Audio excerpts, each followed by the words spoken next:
When you bought your house, you loved that big bay window on the back. You made that room your bedroom, and during the day, you still do love that big bay window. But lately, at night, you swear you hear something scratching against the glass. It's just animals, you reason. What else would it be? But still, it keeps you up.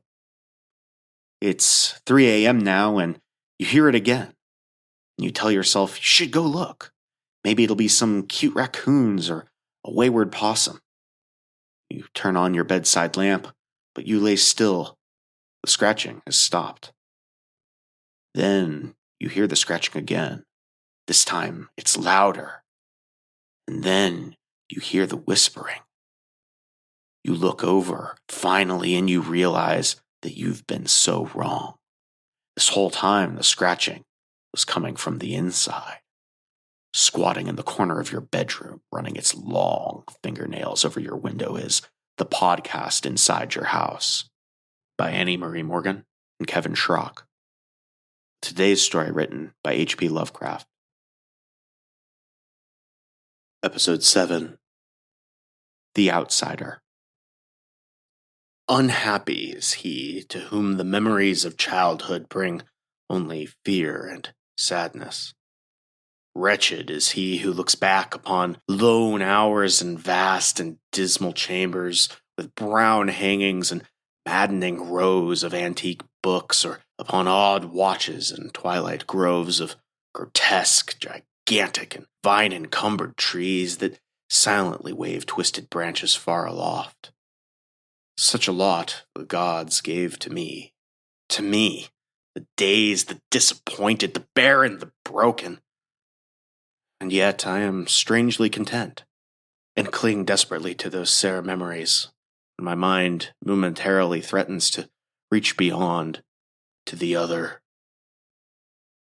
I know not where I was born, save that the castle was infinitely old and infinitely horrible, full of dark passages and having high ceilings where the eye could find only cobwebs and shadows. The stones in the crumbling corridors always seemed hideously damp, and there was an accursed smell everywhere, as of the piled-up corpses of dead generations. It was never light, so that I used to sometimes light candles and gaze steadily at them for relief. Nor was there any sun outdoors, since those terrible trees grew high above the topmost accessible tower.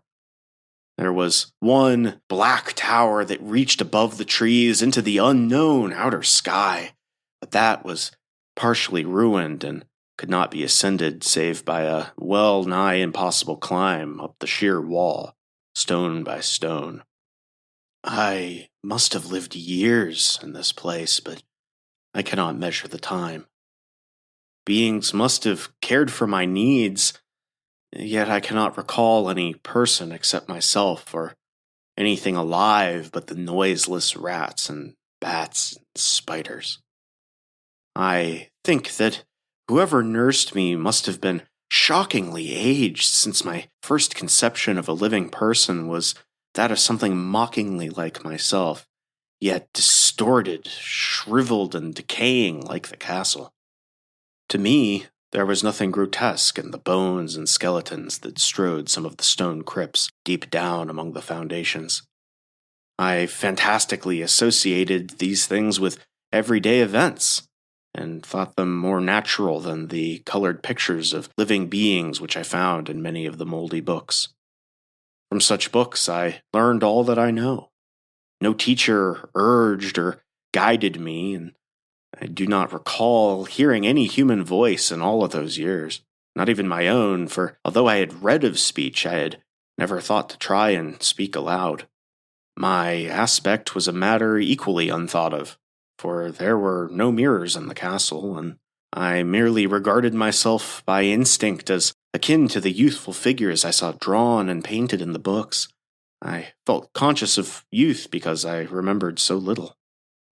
Outside, across the putrid moat, under the dark, mute trees, I would often lie and dream for hours about what I read in the books and would longingly picture myself amidst gay crowds in the sunny world beyond the endless forest.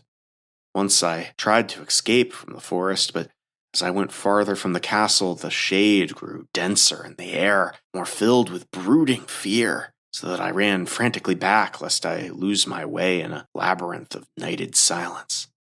So through endless twilights I dreamed and waited, though I knew not what I waited for. Then, in the shadowy solitude, my longing for light grew so frantic that I could rest no more, and I lifted entreating hands to the single black ruined tower that reached above the forest and into the unknown outer sky. And at last I resolved to scale that tower, fall though I might, since it were better to glimpse the sky and perish than to live without ever beholding day. In the dank twilight I climbed the worn and aged stone stairs till I reached the level where they ceased, and thereafter clung perilously to small footholds leading upward. Ghastly and terrible was that dead, stairless cylinder of rock, black, ruined, and deserted and sinister, startled bats whose wings made no noise. But more ghastly and terrible still was the slowness of my progress. For, climb as I might, the darkness overhead grew no thinner, and a new chill as of haunted and venerable mold assailed me. I shivered as I wondered why I did not reach the light. I would have looked down had I dared. I fancied that night had come suddenly upon me, and vainly groped with one free hand for a window embrasure that I might peer out and above and try to judge the height that I had attained. All at once, after an infinity of awesome, sightless crawling up that concave and disparate parapet, I felt my head touch a solid thing, and I knew I must have gained the roof, or at least some kind of floor. In the darkness, I raised my free hand and tested the barrier, finding it stone and immovable. Then came a deadly circuit of the tower, clinging to whatever holds the slimy wall would give, till finally my testing hand found the barrier yielding, and I turned upward again, pushing on the slab or door with my head as I used both hands in my fearful ascent.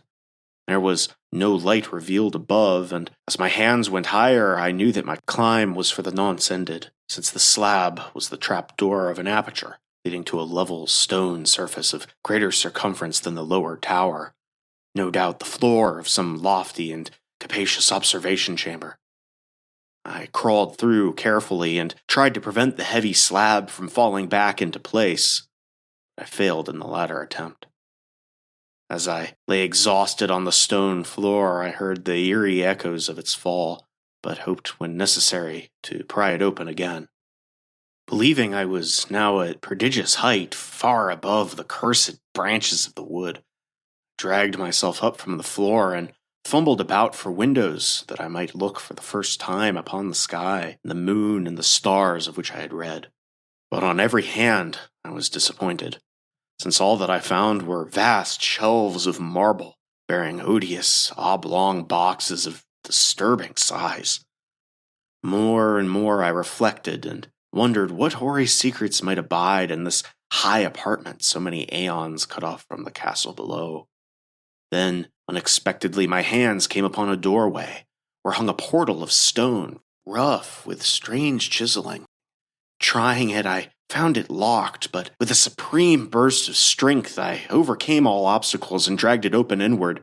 And as I did so, there came to me the purest ecstasy I had ever known, for shining tranquilly through an ornate grating of iron and down a short stone passageway of steps that ascended from the newly found doorway was the radiant full moon, which I had never before seen save in dreams and vague visions I dared not call memories. Fancying now that I had attained the very pinnacle of the castle, I commenced to rush up the few steps beyond the door, but the sudden veiling of the moon by a cloud caused me to stumble, and I felt my way more slowly in the dark. It was still very dark when I reached the grating, which I tried carefully and found unlocked, but which I did not open for fear of falling from the amazing height to which I had climbed. Then the moon came out. Most demoniacal of all shocks is that of the abysmally unexpected and grotesquely unbelievable. Nothing I had before undergone could compare in terror with what I now saw, with the bizarre marvels that sight implied. The sight itself was as simple as it was stupefying, for it was merely this. Instead of a dizzying prospect of treetops seen from a lofty eminence, there stretched around me on a level through the grating nothing less than the solid ground, decked and diversified by marble slabs and columns and overshadowed by an ancient stone church whose ruined spire gleamed spectrally in the moonlight. Half unconscious, I opened the grating and staggered out upon the white gravel path that stretched away in two directions. My mind, stunned and chaotic as it was, still held the frantic craving for light. Not even the fantastic wonder which had happened could stay my course. I neither knew nor cared whether my experience was insanity, dreaming, or magic, but I was determined to gaze upon brilliance and gaiety at any cost. I knew not who I was, or what my surroundings might be, though as I continued to stumble along, I became conscious of a kind of fearsome latent memory that made my progress not wholly fortuitous. I passed under an arch out of that region of slabs and columns and wandered through the open country, sometimes following the visible road, but sometimes leaving it curiously to tread across meadows where only occasional ruins bespoke the ancient presence of a forgotten road.